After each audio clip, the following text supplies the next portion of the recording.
Blaxploitation is essentially an era in Hollywood movie making that consisted of films being written, directed, and performed by African Americans for the African American audiences. They were cheaply made and studios benefited greatly from their profits. There were approximately 200 movies made between 1971 and 1976, ranging from horror Blackula to action Cotton comes to Harlem. to slave narratives. Mandingo. It's an era known for launching careers like Pam Grier and Richard Roundtree, along with influencing movies like Shaft, Jackie Brown, Austin Powers Goldmember, Django Unchained, and many more. These are all primarily male-dominated movies, and what I am aiming to look at is the representation of women in the Blaxploitation era, in particular African American women, and in passing, touch on the representation of LGBTQ women on screen. His mind was his own. The representation of women in the Blaxploitation era goes through immense changes. At the start of the era, women are nothing more than background fillers and sexual objects.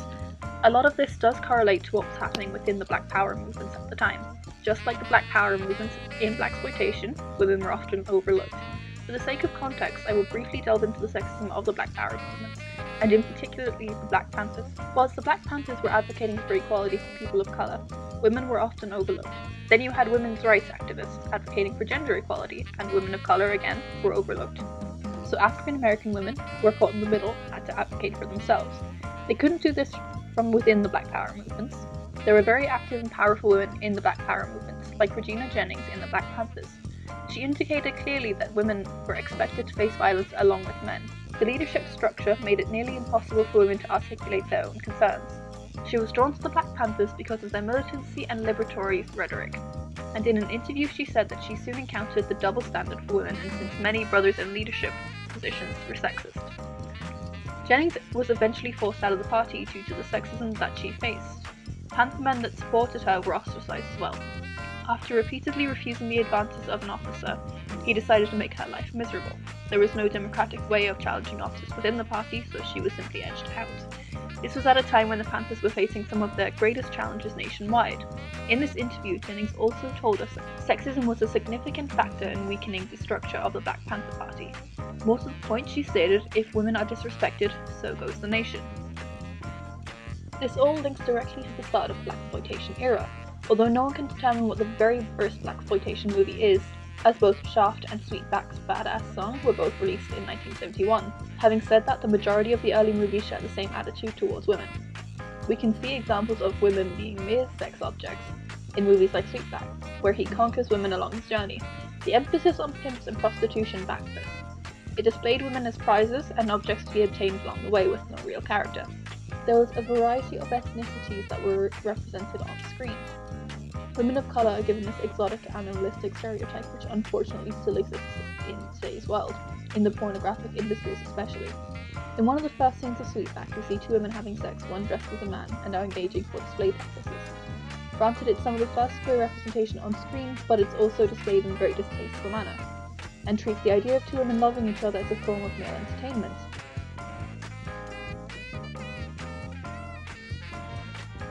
Women in the early Blaxploitation era are nothing but sex objects and prizes and thus deserve better. Caucasian women, on the other hand, are shown as pure forbidden creatures. Men of colour are not allowed to engage with them, whereas the white man can engage with women of colour as much as he likes. This entire idea pits women of colour and Caucasian women against each other, thus creating a divide within the gender at the time. A lot of these movies redeem black masculinity through the expense of black female sexuality.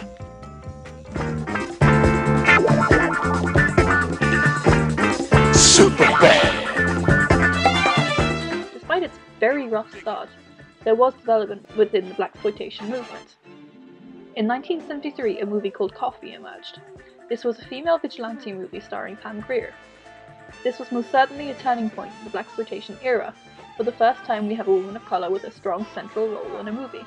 The director Jack Hill also directed Big Birdcage and Foxy Brown and put an emphasis on casting women with a central role.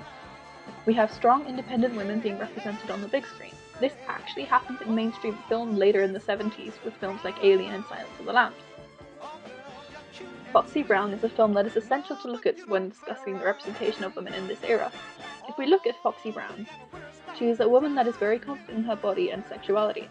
A part of the Blaxploitation era was rebelling against censorship and enticing audiences with sexual images and violence. There are some very positive aspects to this movie, as it is a portrayal of a strong independent heroine who refused to stand by and chose to fight. It was inspiring to a lot of women at the time. However, there is a lot of sexual imagery, and the plot itself is directed at a male audience, i.e. there is a lot of nudity and sex. Having said that, we do see her using it to her advantage, which in a way is fighting the patriarchal society that existed at the time. She was able to use her sexuality to her advantage without fear or consequence. This relates to a more modern wave of feminism, intersectional feminism. Foxy was used in the movie to portray black women as being strong, fearless, and uncharacteristically daring compared to their white counterparts. Brown was used in the movie to reveal the fact that women in society not only demanded to be treated fairly, but could also be revengeful if they did not receive the type of treatment they expected. As was the norm in most Hollywood films in the 1970s, women were supportive and submissive in nature. We do have more LGBTQ representation in Foxy Brown, and we see a fight break out in a lesbian bar. Granted, there is an element of queer coding here, as the majority support the villain pursuing them. It is more tasteful and slightly less sexualized than Sweetback, which is certainly a step in the right direction.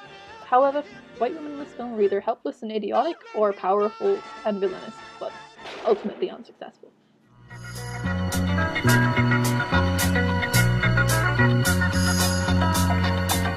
The Blaxploitation era did eventually come to a close, and in all truth there is no such thing as modern Blaxploitation. Having said that, there have been a number of both homages and parodies to the era. One of the greatest homages is Jackie Brown, which was directed by Quentin Tarantino. Despite its controversy surrounding the frequent use of the N-word, its representation of strong independent women of colour is a huge improvement from its predecessors. It stars Pam Grier, who was one of the most successful and, dare I say, greatest actors to emerge from the Blaxploitation era. Tarantino was very much obsessed with these films, and was adamant on having her play the role of Jackie. It undermines the dominance of the white male in very subtle and clever ways. The opening to the film references a movie called The Graduate. It positions Jackie's race, and in this case her gender also, as different from the original white male that we see in The Graduate. Tarantino does link the film with a few other choices that made direct reference to the Blaxploitation genre. There's the name and the title, of course, directly referencing Foxy Brown, and some various aesthetic techniques, like a soul and funk-driven soundtrack and the occasional power zoom, in addition to Tarantino's frantic take on pacing and chronology. All these things do pay homage to the genre. The film's real strength, however, is in its depiction of Jackie Brown as a black woman transcending multiple levels of a racist and sexist society by playing one against the other. Despite being excessively pornographic, movies like Foxy Brown started the groundwork for positive representation of women of colour on screen.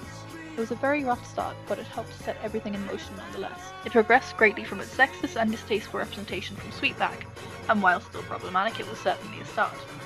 We can see various trends and themes re-emerging in more contemporary films, like Black Dynamite or Proud Mary. Even in Django Unchained, we see various elements of Blaxploitation returning to screen, especially with heavy references from the Blaxploitation film Mandingo. And if there's one thing we can all agree on, is that Pam Grier is amazing and one of the greatest things to emerge from this genre. Shorting that coke, shooting that dope, man, you're copping out. Take my advice, it's either live or die. You got to be strong if you want to survive.